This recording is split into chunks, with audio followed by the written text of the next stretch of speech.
രാക്കനവിലെ നിലാകവിതയോ നീ, ഈ പകലിലെ പോക്കുവെയിലോ നീ, പിടഞ്ഞുണരും കനൽമിഴിയോ പതഞ്ഞുയരും കടൽ തിരയോ.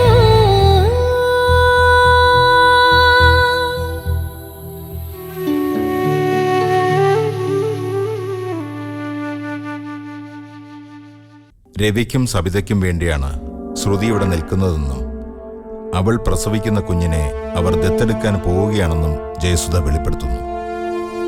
ഇത് കേട്ട് ആശങ്കപ്പെടുന്ന സൗദാമിനി അവിടേക്ക് വരുന്ന സദാശിവൻ പിള്ള തനിക്ക് എല്ലാവരോടുമായി ഒരു കാര്യം പറയാനുണ്ടെന്ന് പറയുന്നു. തഞ്ചത്തിൽ പിള്ളയെ അവിടെ നിന്ന് കൊണ്ടുപോകുന്ന ശ്രുതി, പിള്ളയെ ആശ്വസിപ്പിക്കുന്ന ശ്രുതി, സൗദാമിനിയുടെ മുറിയിൽ ശ്രുതിയോട് കിടക്കാൻ പറയുന്ന രവി, ശ്രുതി ഇവിടെ നിന്നാൽ പല ദുരന്തങ്ങളും ഉണ്ടാകുമെന്നും അതുകൊണ്ട് അവളെ ഒഴിവാക്കുന്നതാണ് നല്ലതെന്നും സബിത രവിയോട് പറയുന്നു. ഇനി തുടർന്ന് കാണുക. ഒരുപാടൊന്നും ആലോചിക്കാതെയാ ശ്രുതിയെ നമ്മൾ നമ്മുടെ ജീവിതത്തിലേക്ക് കൊണ്ടുവന്നത്. പക്ഷേ നമ്മൾ ഉപേക്ഷിക്കുമ്പോൾ ഒരുപാട് ആലോചിക്കണം. നമുക്ക് ആലോചിച്ചേ പറ്റൂ. അങ്ങനെ ആലോചിക്കാതെ ചെയ്തൊരു തെറ്റാ നമ്മളിപ്പോൾ ഈ അനുഭവിക്കുന്നേ. അതുകൊണ്ട് ആലോചിച്ചേ പറ്റൂ. ഒരുപാട് പേർക്ക് മറുപടി കൊടുക്കേണ്ടി വരും. അതുകൊണ്ട് നമുക്ക് 2 വട്ടം ആലോചിക്കണം സബി.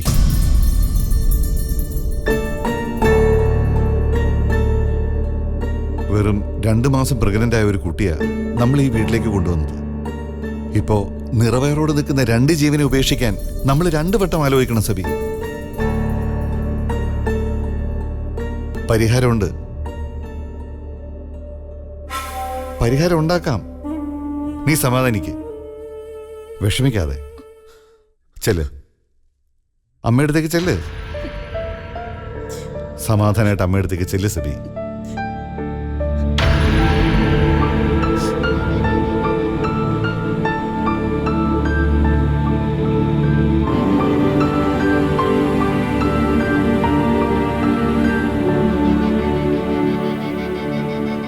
സുധിപേട്ട വിചാരിക്കുന്ന പോലെ ഇതൊന്നും അത്ര എളുപ്പത്തിൽ നടക്കുന്ന കാര്യങ്ങളൊന്നും അല്ല. അച്ഛനും രവിയേട്ടും സബീജൊക്കെ ഒറ്റക്കെട്ട, പിന്നെ അവരുടെ അമ്മയും കണ്ടില്ലേ. എല്ലാരും കൂടെ അവളെ കയറ്റി അങ്ങ് മുറി താമസിപ്പിക്കാൻ എന്തൊരു മത്സരമായിരുന്നു. അച്ഛനൊരിടത്ത്, അമ്മയൊരിടത്ത്, സബീജയും രവിയേട്ടും കൂടെ വേറൊരു സ്ഥലത്ത്. കഷ്ടമുണ്ട്. സുധിപേട്ട ഇങ്ങനെ മുനിയെ പോലെ നിന്നോ. ജയസുധ, അതിന് മാത്രം ഇപ്പൊ ഇവിടെ എന്താ ഉണ്ടായത്? അത് കൊള്ളാം. ഒന്നും കണ്ടിട്ടുമില്ല കേട്ടിട്ടുമില്ല. എല്ലാരും കൂടെ എന്നെ പൊരിച്ചു തിന്നാൻ വന്നത് കണ്ടില്ലേ. എന്റെ നാക്കിന്റെ ബലം കൊണ്ടാണ് ഞാൻ ഇത്ര നേരം പിടിച്ചു തന്നത്. ഹോ, അവൾക്ക് വേണ്ടി എല്ലാരും എന്തിനാ ഇങ്ങനെ കിടന്ന് മരിക്കുന്നത്? അവൾ ആരായി വീട്ടിലെ ദത്തുപുത്രിയോ? എനിക്ക് മനസ്സിലാവാത്തോട് ചോദിക്കുക. ജയസുധ, നീ അങ്ങനെ സംസാരിക്കാൻ പാടില്ലായിരുന്നു. ആ പാവൻ രവിയേട്ടൻ എന്തുമാത്രം വേദനിച്ചു കാണും. അയ്യേടാ, ഞാൻ പറയുമ്പോ എനിക്ക് സപ്പോർട്ട് ആയിരിക്കും ഞാൻ വിചാരിച്ചത്. ഓരോരുത്തരുടെ തനിനിറൊക്കെ എനിക്കിപ്പോ മനസ്സിലാവുന്നുണ്ട്. ഇതിനു മുമ്പ് ഈ വീട്ടിലാരും ഇങ്ങനെയൊന്നും സംസാരിച്ചിട്ടില്ല. ഓ, അപ്പൊ ഞാൻ വന്ന് കേറിയതുകൊണ്ട് ഇപ്പൊ എല്ലാവർക്കും കുഴപ്പം. അല്ലെങ്കിൽ എനിക്കിപ്പോ നിങ്ങളുടെ വീട്ടിൽ നല്ല പേരാ. എനിക്കിനി എന്താ ഒരു ചുക്കുമില്ല. എന്തായാലും നനഞ്ഞു. ഇനി കുളിച്ചിട്ടേ കേറുന്നുള്ളൂ. ദേ, സുധിപേട്ടൻ വൈകി എന്നോട് പറ, ഞാൻ ചോദിക്കാം പ്രോപ്പർട്ടിയുടെ കാര്യം. പക്ഷെ അത് സുധിപേട്ടൻ ഒരു കുറച്ചിലാവെന്ന് വിചാരിച്ച് ഇത്രയും നാളും മിണ്ടാണ്ടിരുന്നത്. ഞാനെന്താ ഇതൊക്കെ പറയുന്നത്? വെറുതെ പറയാന്നുള്ളൂ. എന്റെ ഫയലിൽ വെള്ളം പറ്റിക്കാൻ.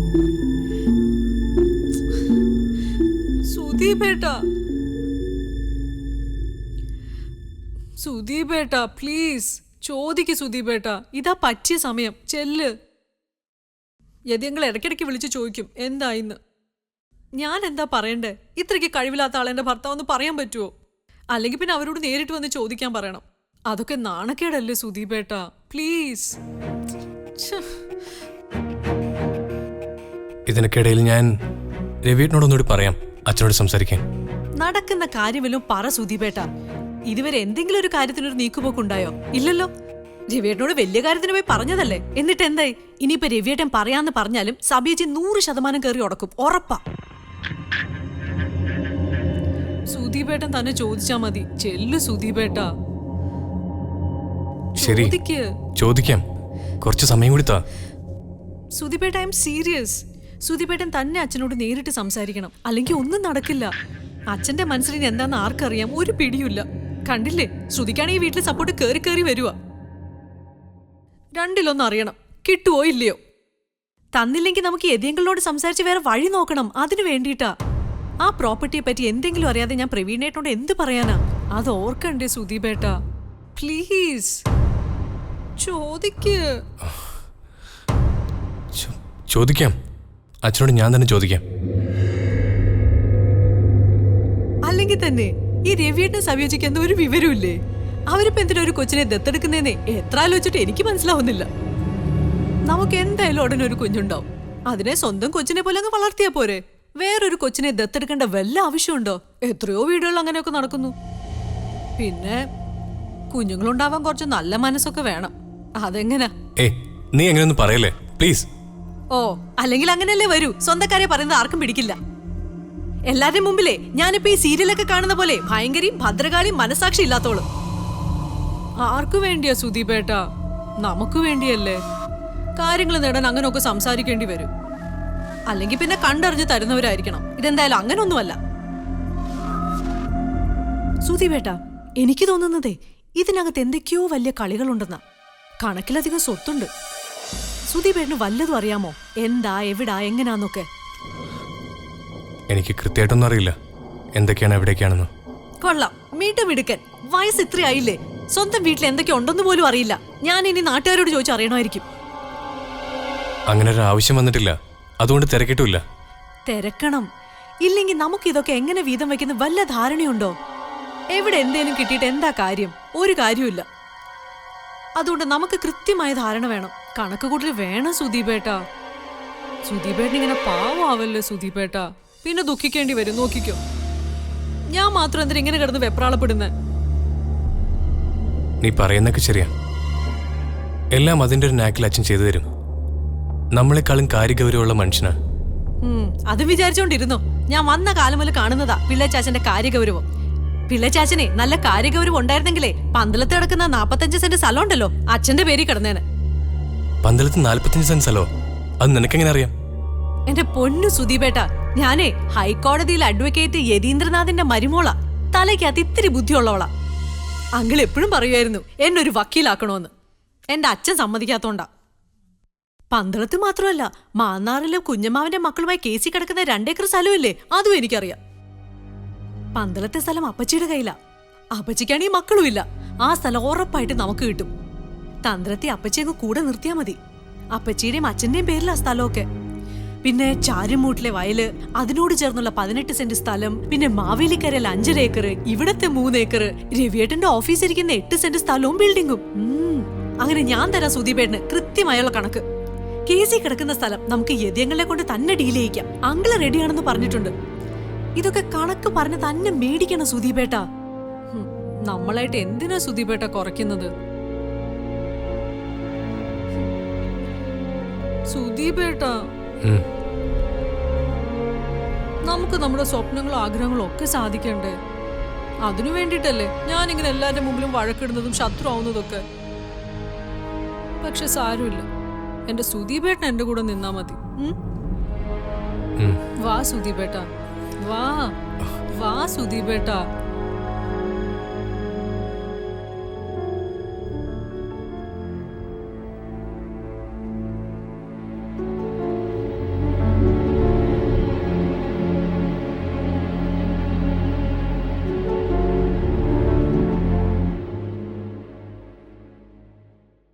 ഈ കുടുംബത്തിലേക്ക് ഞാൻ മനഃപൂർവ്വം കയറി വന്നതല്ലമ്മേ. ജയസുധ പറഞ്ഞതൊക്കെ ശരിയാ. എനിക്ക് വഴിതെറ്റിയൊരു കാലം ഉണ്ടായിരുന്നു. പക്ഷേ എന്നെ ഇവിടെ കൊണ്ടെത്തിച്ചത് ദൈവമാ. ഞാൻ അങ്ങനെയാ വിശ്വസിക്കുന്നത്. എനിക്കിത് കേട്ടിട്ട് വിശ്വസിക്കാൻ കഴിയുന്നില്ല മോളെ. പെൺകുട്ടികൾ വഴി തെറ്റുന്നത് കണ്ടിട്ടുണ്ട്. അതിനുവേണ്ടി നടക്കുന്ന കുറെ അവന്മാരും ഉണ്ട്. എന്നാ സ്വന്തം കുഞ്ഞിനെ എന്തിന്റെ അടിസ്ഥാനത്തിലാണെങ്കിലും മറ്റൊരാൾക്ക് വളർത്താൻ കൊടുക്കുന്നത് ആദ്യമായിട്ടാ കേൾക്കുന്നത്. കൊല്ലുന്ന പാപത്തിനേക്കാളും നല്ലതല്ലേ അമ്മേ ആ ജീവൻ എവിടെയെങ്കിലും വളരുന്നുണ്ടെന്ന് അറിയുന്നത്? അത് ശരിയാ മോളെ, അത് മഹാപാവോ. എന്നാലും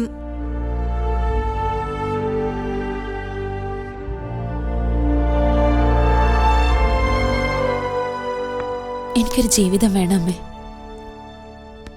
ഞാൻ മനഃപൂർവ്വം ചെയ്തൊരു തെറ്റല്ല, സംഭവിച്ചു പോയതാ. പിന്നീട് ആലോചിച്ചപ്പോ ഒരു കുഞ്ഞിനെ പ്രസവിച്ച് അനാഥാലയത്തിലോ തെരുവിലോ കളഞ്ഞിട്ട് പോവാന്ന് വെച്ചാ അതും കൊല്ലുന്നതിന് തുല്യമല്ലേ. ഒരു കാലത്തും സമാധാനം കിട്ടില്ലല്ലോ. ഇവിടെ ആവുമ്പോ അവൻ സന്തോഷത്തോടെ വളരുമല്ലോ. മക്കളില്ലാത്ത സബദേശിക്കിന്റെ അവേട്ടനും ഒരാശ്വാസമാവും. അത്രേ കരുതിയുള്ളൂ. നിറവയറോടെ നിന്നെ ഇങ്ങനെ ഒറ്റയ്ക്ക് കാണുമ്പോ പേടി തോന്നുക മോളെ എനിക്ക്. ഈ സമയത്ത് ലോകത്താരേക്കാളും നമ്മൾ ആഗ്രഹിക്കുന്ന ഒരാളുണ്ട്. കഴുത്തിൽ താലി കിട്ടിയ പുരുഷൻ. എന്റെ സബിതയുടെ അച്ഛൻ അങ്ങനെയായിരുന്നു. ഞാൻ ഒരിക്കൽ പോലും പേര് പോലും വിളിച്ചിട്ടില്ല. മോളുടെ അച്ഛൻ, പിന്നെ പിന്നെ സബിയുടെ അച്ഛൻ, അങ്ങനെ പറഞ്ഞിട്ടുള്ളൂ. എന്തൊരു ജീവനായിരുന്നു എന്നെന്നറിയോ?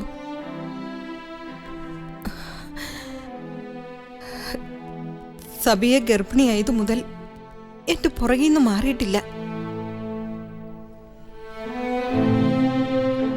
അന്നൊന്നും ഇങ്ങനെ ആശുപത്രിയിൽ കയറി ഇറങ്ങാറില്ലല്ലോ.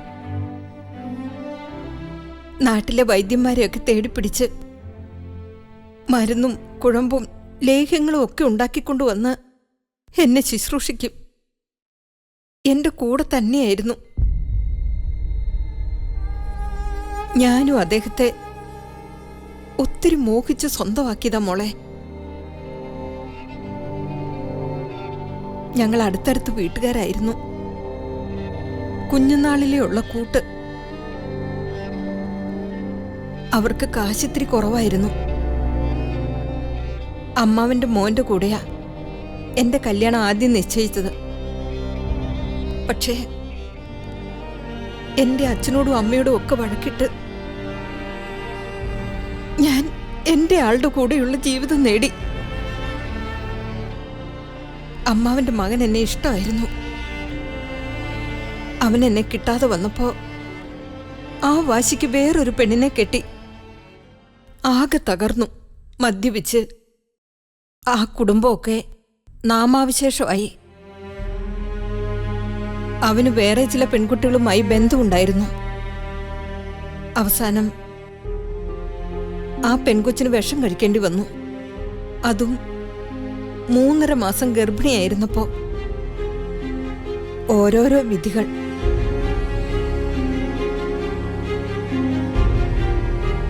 എന്റെ ജീവിതത്തിൽ അവൻ വന്നു ചേർന്നിരുന്നെങ്കിൽ എന്താകുമായിരുന്നു? പക്ഷേ എനിക്കും ദൈവ സന്തോഷത്തിന്റെ ആയുസ് കുറച്ചു. എന്റെ ജീവൻ പോയതുപോലെയായിരുന്നു. പിന്നെ ഞാൻ ജീവിച്ചത് എന്റെ സബിതയെ ഓർത്തിട്ട.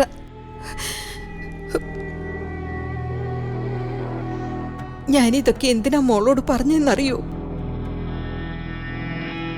ഭർത്താവ് എന്ന ആളില്ലാത്തതിന്റെ വേദന ഇപ്പൊ അറിയുന്നവളാ ഞാൻ. മോൾക്ക് ചെറിയ പ്രായമല്ലേ, ഇപ്പോഴേ ഇങ്ങനെയൊക്കെ. വിധിയാ മോളെ, എല്ലാം വിധിയാ.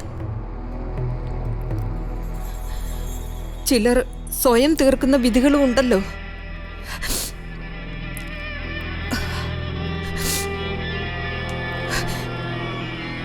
മോള് കിടന്നോ?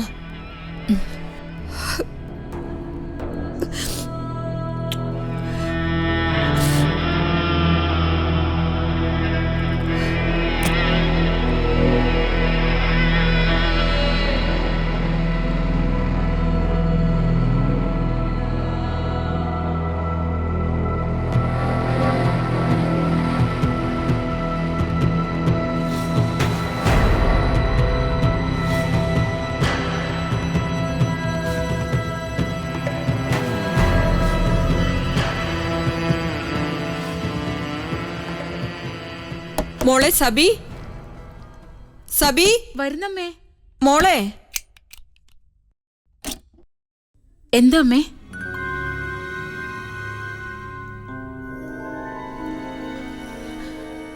ശ്രുതി കടന്നായിരുന്നോ?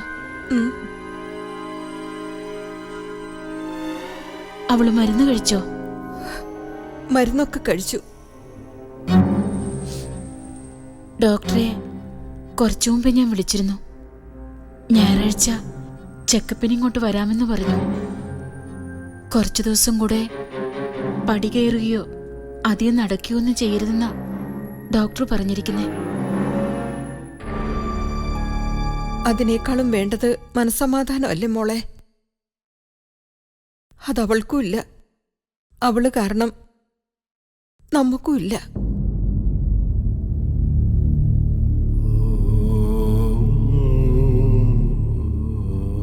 അവളെ കണ്ടിട്ട് ഒരു തറവാട്ടിൽ പിറന്ന കുട്ടിയെപ്പോലെയാ തോന്നുന്നത്.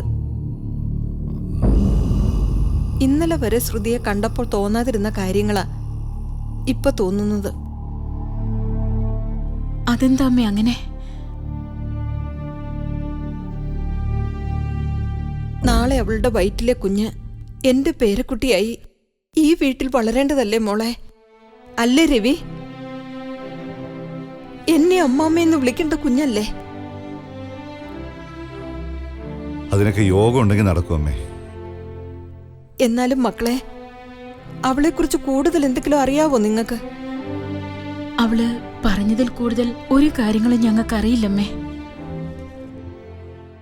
കണ്ടിട്ടും കേട്ടിട്ടും ഏതോ നല്ല തറവാട്ടിലെ കുട്ടിയാന്നാ തോന്നുന്നേ. സ്വഭാവം പെരുമാറ്റമൊക്കെ കണ്ടിട്ടും അങ്ങനെയാ തോന്നുന്നേ. പിന്നെ ജീവിതത്തിലൊരു അബദ്ധം. കുഞ്ഞിനെ കിട്ടിയ നമ്മളല്ലേ അമ്മയെ വളർത്തുന്നത്. അമ്മ അതൊന്നും ആലോചിച്ച് ടെൻഷൻ ആവണ്ട. എനിക്കതൊന്നുമല്ല പേടി. ഇത്രയും കഷ്ടപ്പെട്ട് നമ്മൾ അവളെ നോക്കി കാര്യങ്ങളൊക്കെ ചെയ്തു കഴിഞ്ഞ വേറെ ആരെങ്കിലും അവളെ അന്വേഷിച്ചു വന്നാൽ? ഇല്ലമ്മേ, അങ്ങനെയൊന്നും ഉണ്ടാവില്ല. അങ്ങനെയാണെങ്കിൽ എപ്പോഴേ വരേണ്ടതായിരുന്നു. ഇനിയിപ്പോ ആരെങ്കിലും വന്നില്ലെങ്കിൽ തന്നെ നാളെ എന്റെ കുഞ്ഞിനെ എനിക്ക് വേണമെന്നും പറഞ്ഞ് ശ്രുതി വരില്ലെന്ന് ആര് കണ്ടു? ഒന്നുമല്ലെങ്കിലും അവള് നൊന്ത് പ്രസവിച്ച കുഞ്ഞല്ലേ, മറക്കാൻ പറ്റൂ? അതൊന്നും വരില്ലമ്മേ. അമ്മ ധൈര്യമായിട്ടിരിക്കെ. ശ്രുതി പറഞ്ഞ വാക്കിന് വിലയുള്ളവളാ. അവൾ ഈ കുഞ്ഞിനെ നമുക്ക് തന്നിട്ട് ജോലി സ്ഥലത്തേക്കോ ദൂരെ എവിടേക്കോ പോകുന്നാ പറഞ്ഞിരിക്കുന്നത്. പിന്നെ വരില്ല പോലും. ഇതൊക്കെ അത്ര എളുപ്പമാണോ സബി? ഇവിടെ നിങ്ങളും ജയസുധയൊക്കെ ഒന്നിച്ച് താമസിക്കുമ്പോ ഒരു കുട്ടി, അതും ശ്രുതിയുടെ കുട്ടിയെ, അതിനെ ഇവിടെ കൊണ്ടുവന്ന് വളർത്തുന്നത് അത് കണ്ട് അവര് വെറുതെ ഇരിക്കുവോ? ആര്? ജയസുധയെ അവരുടെ കുടുംബക്കാരും. ഇപ്പൊ തന്നെ കണ്ടില്ലേ, ഭദ്രകളിയെപ്പോലെ ഉറഞ്ഞു തുള്ളിയല്ലേ കേറിപ്പോയത്. ഇതൊക്കെ ഏത് നേരെ എങ്ങനെ പെരുമാറുമെന്ന് ആര് കണ്ടു? ഇതിന്റെ ബാക്കിയല്ലേ ഇനി അവിടെയുള്ളവരും? ഇത് ഞങ്ങളുടെ കാര്യല്ലേ അമ്മേ. അവക്കിതിലെന്താ? അങ്ങനെയൊന്നും ഉണ്ടാവില്ല. ദൈവം അനുഗ്രഹിച്ച എല്ലാം ഭംഗിയായിട്ടേ വരൂ. അമ്മ ധൈര്യമായിട്ട് പോയി കിടന്നു. ഇനിയിപ്പോ ഇതിൽ കൂടുതൽ എന്ത് വന്നാലും നേരിട്ടല്ലേ പറ്റൂ. നമ്മൾ ആരും ദ്രോഹിക്കുന്നില്ല, വേദനിപ്പിക്കുന്നുമില്ല. പിന്നെ ഇത് ഒരു കുഞ്ഞിനെ വളർത്താനുള്ള മോഹം കൊണ്ടാ. വളർത്താനല്ലേ. അമ്മ പോയി കിടന്നു, സമാധാനമായിട്ട് കിടന്നു. ചെല്ലമ്മേ, അമ്മ പോയി കിടന്നു.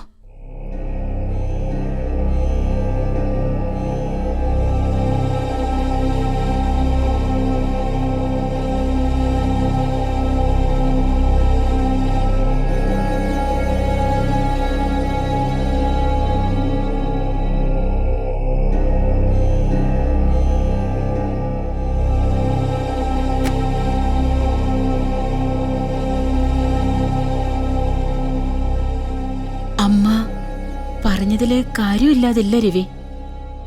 നാളെ ഇതുപോലെ അവകാശികൾ വന്നുകൂടാന്നില്ലല്ലോ. ഇല്ലെങ്കി അവള് തന്നെ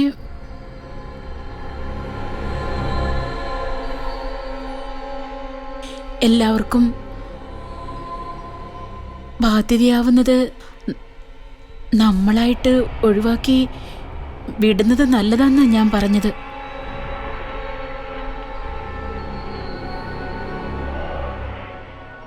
നമുക്ക് ആലോചിക്കാം സവി.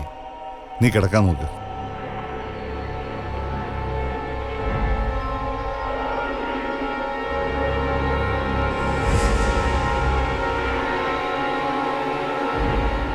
എടി റോസി, ഡി റോസി, എത്ര നേരമായിടി ചായ എടുക്കാൻ പറഞ്ഞിട്ട്?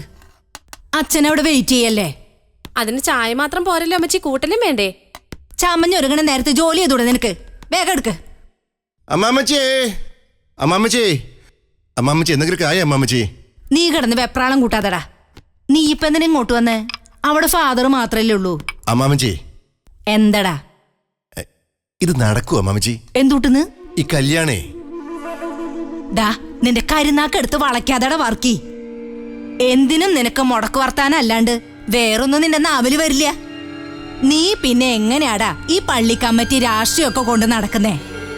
ഇങ്ങനെ ഇനി അവിടെയും അമ്മാമ്മച്ചി ഈ കല്യാണം കൊണ്ടുവന്നത് അവൻ തന്നെയാണോന്ന് പറ. പിന്നല്ലാണ്ട്. അവനുമായിട്ട് എങ്ങനെയാ പരിചയം? എടാ ഷാർജേ, നിനക്ക് അവനെ ശരിക്കും അറിയോ? അവനെ നേരിട്ട് കണ്ടിട്ടുണ്ടോ? അവൻ ആരാണെന്നെങ്കിലും അറിയോ? അതിപ്പോ ആരായാലും അമ്മാമ്മച്ചി. അങ്ങനെ ആരായാലും അല്ലാട്ടാ, അവനെ നമ്മുടെ കുടുംബക്കാരനാ. നിനക്ക് അവന്റെ കുടുംബക്കാരെ ആരെങ്കിലും അറിയോ? അവന്റെ വീട് എവിടെയാണെന്നെങ്കിലും അറിയോ? നീ ഇതൊക്കെ എങ്ങനെ അറിയാനാ? നീ വെളിനാട്ടില് കിടന്ന് സുഖിക്കല്ലായിരുന്നേ. ഇവിടത്തെ ഒരു കാര്യം അറിയണ്ടല്ലോ, എപ്പോഴും Sharjah to Salalah, Salalah to Sharjah. അതിന്റെ ഇടയിലാട്ടാ ഈ കുഞ്ഞുമോനുണ്ടായത്. എന്റെ അമ്മാമ്മച്ചിക്ക് എന്ത് പറഞ്ഞാലും തമാശയാ. ഇതൊക്കെ എങ്ങനെയാ എന്തു എന്നൊക്കെ പറയാം അമ്മച്ചി. എടാ കോന്ത, അവളെ നമ്മുടെ അരുണിന്റെ ഓഫീസിലെ കുട്ടിയാ. അവളുടെ കാര്യങ്ങളൊക്കെ അന്വേഷിക്കാനാ നമ്മുടെ ഡെന്നീസിനെ ഏൽപ്പിച്ചിരിക്കണേ. ഓ, ഇപ്പം മനസ്സിലായി. എന്നാ അമ്മാമ്മച്ചി ഒരു കാര്യം ചെയ്യ്, ആരുണ്യെ ഒന്ന് വിളിക്കേ, പെട്ടെന്ന് ഇങ്ങോട്ട് വരാൻ പറ. ഞാൻ വിളിച്ചോളാട്ടാ, നീ അങ്ങോട്ട് ചെല്ലട വർക്കി. ഡിറോസിയേ, ഡിറോസിയേ, ഇത് എത്ര നേരമായി ഞാൻ ചായ എടുക്കാൻ പറഞ്ഞിട്ട്?